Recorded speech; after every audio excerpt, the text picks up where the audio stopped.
As you read in the title, this leaf is a weapon of mass destruction. Well, not exactly the leaf, it's the fungus that's infecting it. You may or may not know what these trees are, but you use its products every day. These are rubber trees. Rubber trees are native to Brazil, but this picture was taken in Kerala, India. How is this possible? And what does a fungus have to do with weapons of mass destruction? Let's answer these questions now.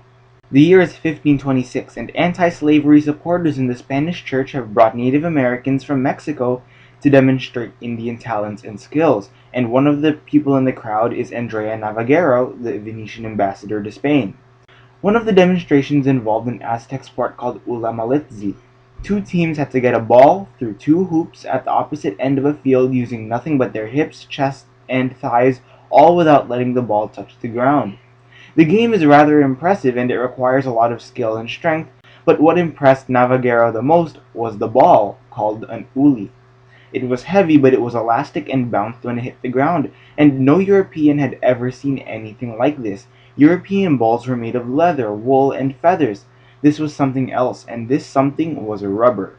Indians extracted rubber by tapping rubber trees and allowing latex to drip out into buckets, as you can see in this picture.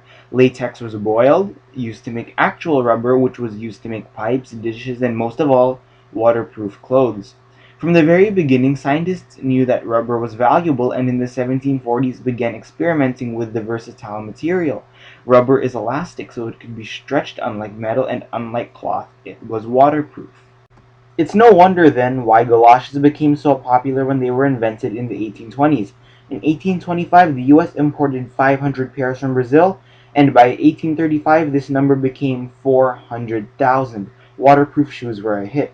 That is, until the boots started turning brittle and breaking to form material that looks something like this.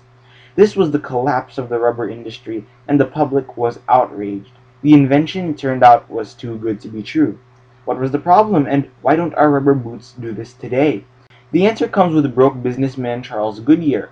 Yes, his name is Goodyear, as in Goodyear tires, and he was broke, which means we have a success story on the way. The broke Goodyear eventually ended up in jail for financial reasons, where he began experimenting with rubber. In 1844, within 3 weeks of each other, Goodyear and engineer Thomas Hancock patented a process called vulcanization, which is why the rubber boots weren't stable. Essentially, to perform vulcanization, you immerse rubber in molten sulfur. The sulfur actually links the rubber polymers together, which allows the rubber to be stable in all temperatures.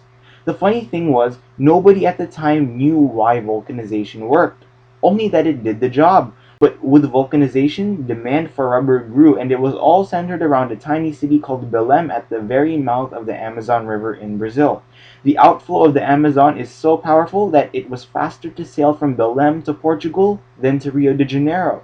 Very quickly, it became more European than local Brazilian in style as tycoons moved in to exploit the rubber industry. Another important city was Manaus, about 1,609 kilometers down the Amazon. Manaus was where the actual rubber production took place, and essentially, Belém and Manaus became the center of all the rubber in the world and were two of the richest, if not the richest cities in South America, all controlled by Waldemar Schultz. Yeah, that's interesting and all, but what does this have to do with weapons of mass destruction and how do we get rubber in India? This is Henry Alexander Wickham, who took job dedication to new SpongeBobian levels, if that's even a thing. His work destroyed his marriage, and his mother and sister were lost in Brazil because of his obsession with plants. In 1876, Wickham managed to smuggle 70,000 rubber trees to Sri Lanka. Why is this good? Sri Lanka had just suffered a gigantic blow to its tea crop, and the rubber arrived just in time to save it from complete agricultural destruction. By 1897, Malaysia and Sri Lanka had around 405 hectares of rubber. By 1912, this was over 260,000. Brazil's rubber industry was done for. It had been replaced by Southeast Asian rubber plantations. So what was Asia's secret? Well, in the wild and in South America, rubber trees were spaced widely apart. On plantations, however, they were grown tightly together, meaning that more could be grown at once.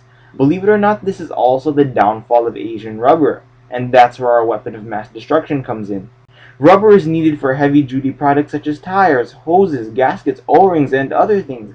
Along with steel and fossil fuels, rubber formed the holy trinity of the 1800s technology, especially once cars came into the picture. To put it simply, rubber is important. This is Microcyclis ule. You may not see it, but it's there, and it's the fungus that's infecting the leaves of the rubber plant. With tightly packed trees on plantations, M. ule, which causes rubber tree blight, managed to spread like wildfire. With rubber focused in Southeast Asian plantations, a single outbreak of blight in Myanmar could destroy the world's supply of rubber. And considering how important it is, this would be catastrophic. That's why rubber blight is considered by the US Department of Defense to be a biological weapon of mass destruction. Sometimes it's hard to believe that something so simple can cause so much damage, but in a world so interconnected, it's not hard to connect the dots. After all, it was this interconnectedness that brought rubber from ball games to tires and condoms. Thanks for watching.